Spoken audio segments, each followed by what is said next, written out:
Selamat sejahtera kami ucapkan kepada Se Esni selaku pensyarah kami untuk subjek ES 31903.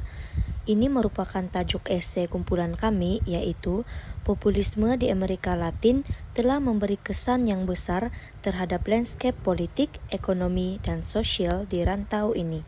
Pertama sekali, saya akan meringkaskan bahagian pengenalan terlebih dahulu dari aspek definisi dan latar belakang, ciri-ciri utamanya, peranannya di Amerika Latin, kesan positif serta cabaran dan kesan negatifnya. Populisme merupakan fenomena politik yang dominan di Amerika Latin yang mempengaruhi aspek politik, ekonomi, dan sosial. Populisme ini timbul sebagai respon terhadap kekecewaan rakyat terhadap elit politik dan ekonomi yang gagal memenuhi kehendak rakyat. Berikut merupakan ciri-ciri utama populisme, yaitu pemimpin populis menggunakan retorik anti-elit untuk memposisikan diri sebagai pembela rakyat dan membentuk hubungan langsung antara pemimpin dan rakyat bagi meningkatkan pengaruh populisme. Di Amerika Latin, populisme digunakan sebagai alat sosial untuk menuntut keadilan dan hak golongan bawahan. Pemimpin seperti Juan Perón, Hugo Chavez, dan Evo Morales menggubal dasar untuk membantu rakyat seperti mengadakan program kesejahteraan sosial, memberikan subsidi, dan menasionalisasi industri penting. Populisme sememangnya dapat memberikan kesan positif seperti meningkatkan taraf hidup rakyat biasa melalui dasar pro-rakyat. Namun begitu, terdapat juga beberapa cabaran dan kesan negatifnya seperti pemusatan kuasa yang melemahkan demokrasi, ketidakstabilan ekonomi jangka panjang akibat perbelanjaan tinggi dan langkah proteksionis, dan juga konflik dengan prinsip demokrasi liberal dan perdagangan bebas. Seterusnya, saya akan membentang mengenai evolusi sejarah populisme di Amerika Latin. Populisme muncul sebagai respon terhadap ketidakadilan sosial dan ekonomi khususnya bagi golongan miskin. Faktor seperti kolonialisme, ketidakseimbangan ekonomi, dan kelemahan politik mendorong kepada gerakan ini. Dalam fasa awal yaitu 1930-an hinggalah 1940-an, selepas depresi besar, tokoh seperti Getulio Vargas dan Juan Perón memimpin populisme dengan dasar pro-rakyat yang menekankan pembangunan ekonomi dan juga hak pekerja. Semasa Perang Dingin, populisme bersifat ideologis sama ada pro-kapitalisme ataupun pro-komunisme, di mana Fidel Castro dan Salvador Allende menekankan keadilan sosial, manakala populisme ketenteraan menolak pengaruh luar seperti AS. Bangkitan semula pada tahun 1980-an hinggalah 1990-an, yaitu reaksi terhadap dasar neoliberal yang menekan rakyat miskin. Tokoh seperti Hugo Chavez dan Evo Morales menggunakan retorik anti-elit untuk menegakkan keadilan sosial. Dalam era modern, krisis ekonomi dan globalisasi mendorong populisme moden. Namun, pendekatan pemimpin seperti Nicolas Maduro sering mencetuskan isu dominasi kuasa yang mengancam demokrasi. Oleh itu, populisme membawa harapan kepada golongan tertindas tetapi juga berisiko menggugat demokrasi dan kestabilan dalam jangka panjang. Seterusnya, ciri-ciri populisme di Amerika Latin.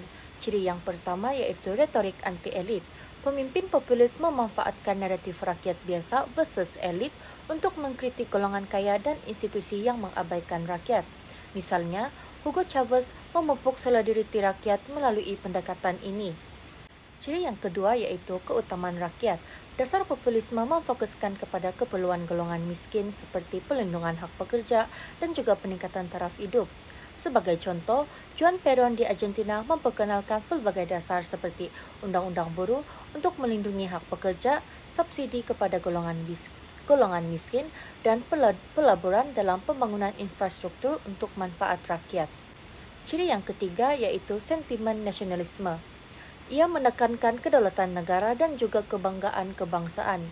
Misalnya, Fidel Castro menggunakan nasionalisme untuk melawan pengaruh asing di Cuba. Ciri yang keempat yaitu penolakan campur tangan asing. Populisme sering menolak pengaruh luar yang dianggap mengancam kedaulatan. Sebagai contoh, penolakan dasar neoliberal oleh pemimpin populis terhadap kuasa besar seperti Amerika Syarikat. Seterusnya, masuk ke dalam akibat populisme di Amerika Latin. Akibat yang pertama yaitu pengukuhan kuasa eksekutif. Pemimpin populis memperluas kuasa eksekutif dengan melemahkan badan kehakiman dan parlimen atas nama kehendak rakyat. Sebagai contoh, Hugo Chavez menggunakan undang-undang untuk memperkukuhkan kedudukan yang akan mengakibatkan kemerosotan kebebasan politik dan juga media. Akibat yang kedua yaitu perubahan dalam dasar ekonomi. Dasar populis mengurangkan jurang kaya miskin melalui subsidi dan program sosial tetapi sering menyebabkan defisit budget dan ketidakstabilan ekonomi. Sebagai contoh, Venezuela mengalami krisis akibat kebergantungan pada hasil minyak. Akibat yang ketiga yaitu impak sosial, di mana populisme meningkatkan kesedaran politik serta akses kepada pendidikan dan kesehatan.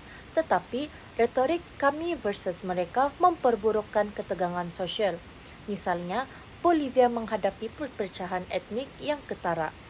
Akibat yang terakhir yaitu cabaran kepada demokrasi dan kestabilan politik. Populisme melemahkan prinsip demokrasi dengan mengutamakan kuasa eksekutif tanpa semakan dan imbangan. Contohnya, Venezuela di bawah Chavez mengalami krisis politik dan sosial yang berpanjangan. Dalam masa yang sama menjejaskan kualiti hidup rakyat. Baiklah, seterusnya masuk kepada analisis peranan pemimpin berkarisma, faktor sosioekonomi, dan dinamik politik dalam membentuk gerakan populis. Bagi peranan pemimpin berkarisma dalam membentuk gerakan populis, pemimpin seperti Hugo Chavez memulakan gerakan populisnya pada Revolusi Bolivarian. Dengan itu, beliau menekankan keadilan sosial, kedaulatan nasional, dan membantu golongan miskin. Beliau menggunakan retorik anti-elit yang mengecam golongan kaya dan politik yang menindas rakyat. Beliau menyampaikan message anti-elitnya melalui program Alo Presidente. Dengan itu, beliau telah melaksanakan program sosial ataupun misinis yang memberikan perkhidmatan kesehatan dan pendidikan percuma kepada rakyat miskin. Melalui program tersebut, beliau mendapat populariti dan sokongan daripada rakyat. Pemimpin yang kedua yaitu Evo Morales. Beliau merupakan presiden pribumi yang pertama. Beliau memberi fokus kepada hak-hak masyarakat pribumi dan menentang imperialisme Barat. Dengan itu, beliau menggunakan identiti presiden pribumi pertama untuk membentuk hubungan yang erat dengan penduduk asli yang terpinggir. Dengan itu, beliau telah melakukan nasionalisasi industri minyak dan gas untuk menampung program sosial seperti membantras kemiskinan dan meningkatkan akses kepada pendidikan. Retorik anti-Amerika Syarikat. Beliau telah menggunakan retorik anti-Amerika Syarikat untuk mendapat sokongan rakyat dan menjadikan dirinya simbol perpaduan kepada pelbagai permintaan rakyat. Dalam gerakan populis ini, pemimpin dianggap sebagai simbol perpaduan kepada tuntutan rakyat. Retorik yang menyentuh permintaan rakyat, pemimpin berkarisma seperti Hugo Chavez dan Evo Morales telah menjadikan mereka sebagai tokoh penting dalam menentukan hala tuju gerakan populis.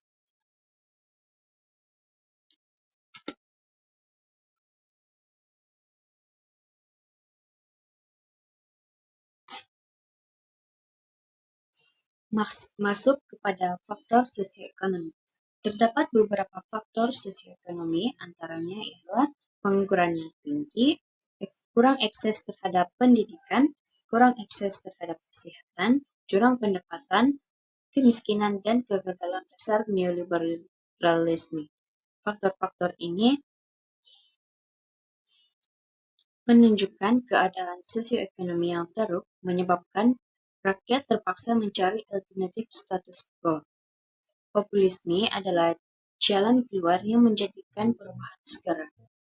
Oleh itu, populisme ini mendorong rakyat untuk terus memberi sokongan kepada pemimpin populis.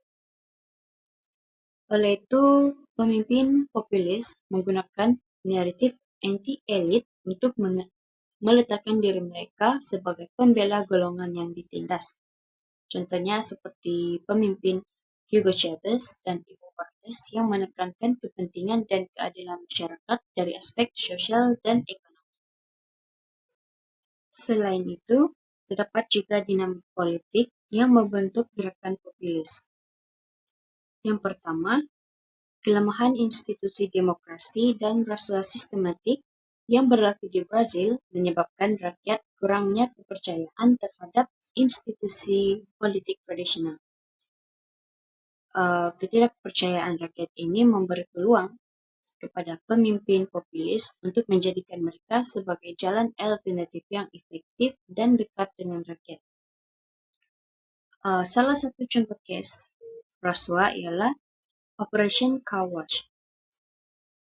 Ianya berlaku melalui skema penyelewengan keuangan melibatkan syarikat minyak, negara, ahli politik, dan syarikat swasta.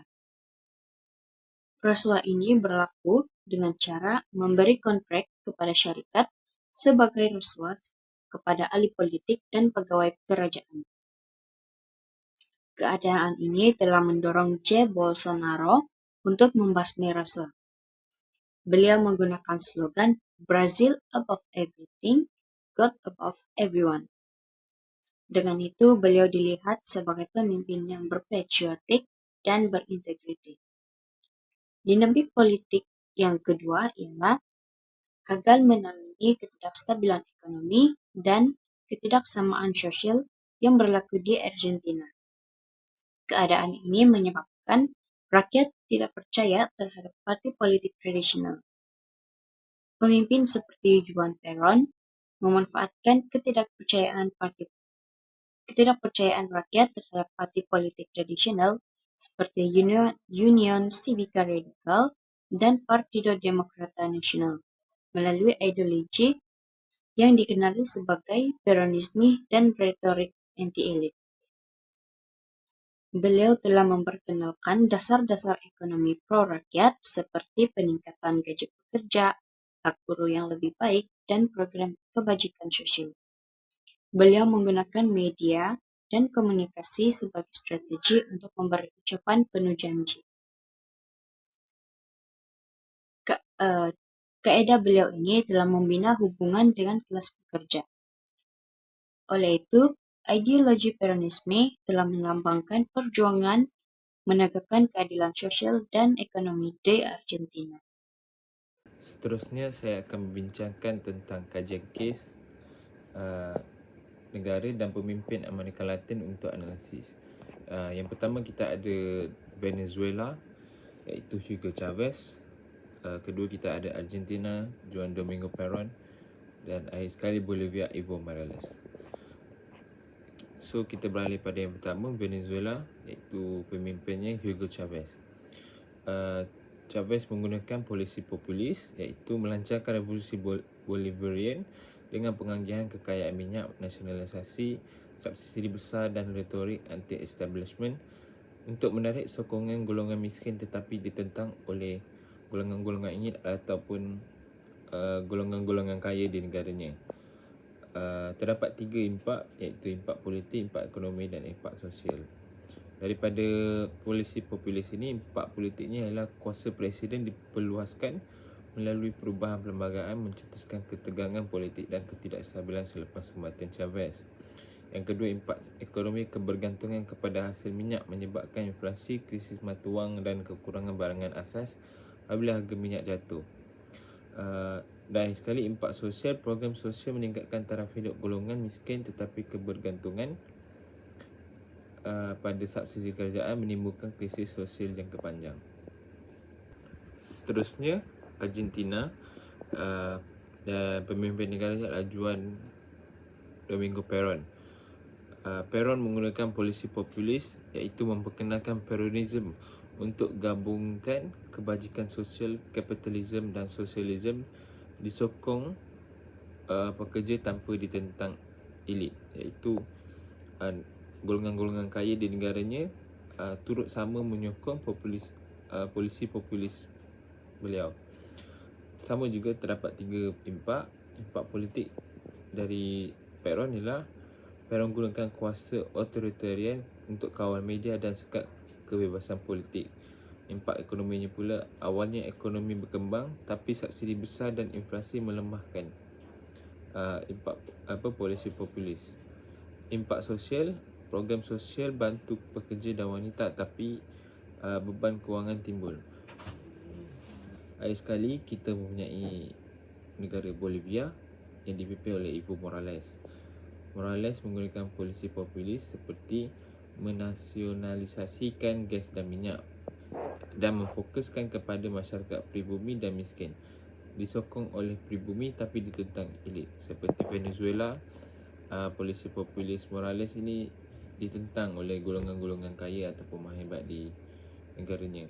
Impak politik daripada polisi ini adalah Morales mengubah perlembagaan untuk memberi lebih hak kepada pribumi, tetapi timbul protes selepas cuba lanjutkan jawatan. Seperti yang kita tahu, Morales ni membuat percubaan untuk melanjutkan jawatan beliau sebagai presiden.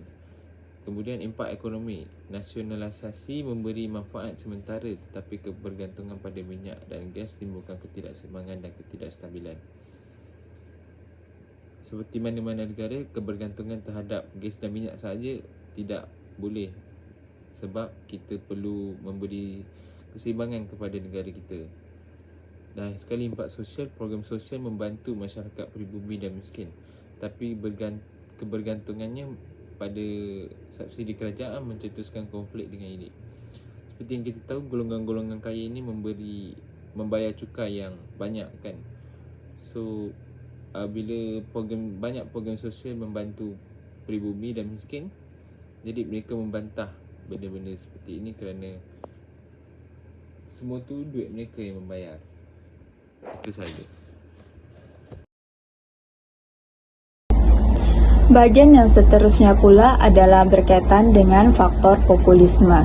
Faktor populisme yang pertama adalah disebabkan oleh ketidakstabilan ekonomi yang menyebabkan timbulnya ketidakpuasan hati rakyat.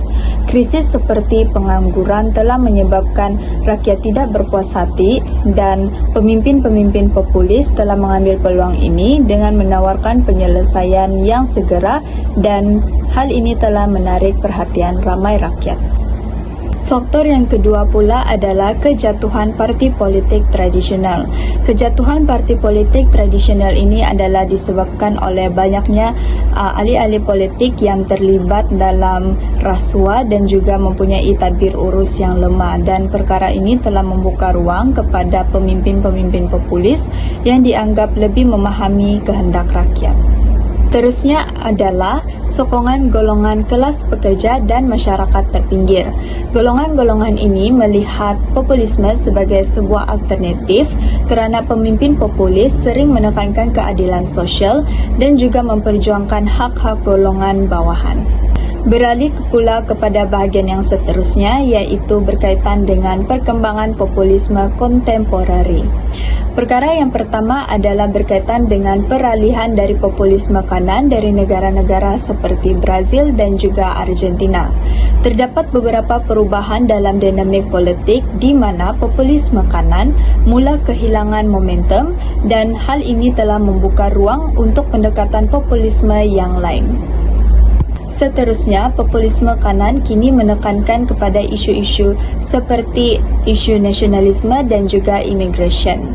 Isu-isu ini menjadi fokus utama dalam usaha menarik sokongan rakyat, terutamanya melalui retorik perlindungan kepentingan negara. Dan yang terakhir, keseimbangan antara ekonomi dan budaya menjadi antara elemen yang penting dalam politik populis. Pemimpin populis kini memberikan perhatian kepada kedua-dua aspek ini untuk menarik sokongan dari pelbagai lapisan masyarakat yang ada. Seterusnya adalah berkaitan dengan cabaran masa depan populisme. Cabaran pertama yang dapat dilihat adalah dari segi mengukuhkan institusi demokratik. Cabaran utama adalah memastikan institusi demokratik menjadi lebih kukuh untuk mengelakkan kecenderungan ke arah otoritarianisme. Cabaran yang seterusnya pula adalah dari segi menangani ketidaksamaan ekonomi dan juga perubahan iklim. Penyelesaian kepada ketidakseimbangan ekonomi dan isu alam sekitar ini diperlukan untuk mengurangkan daya tarikan populisme. Cabaran yang terakhir pula adalah berkaitan dengan populisme akan terus berkembang sekiranya isu-isu sosial dan ekonomi seperti kemiskinan, pengangguran, dan ketidakadilan tidak ditangani.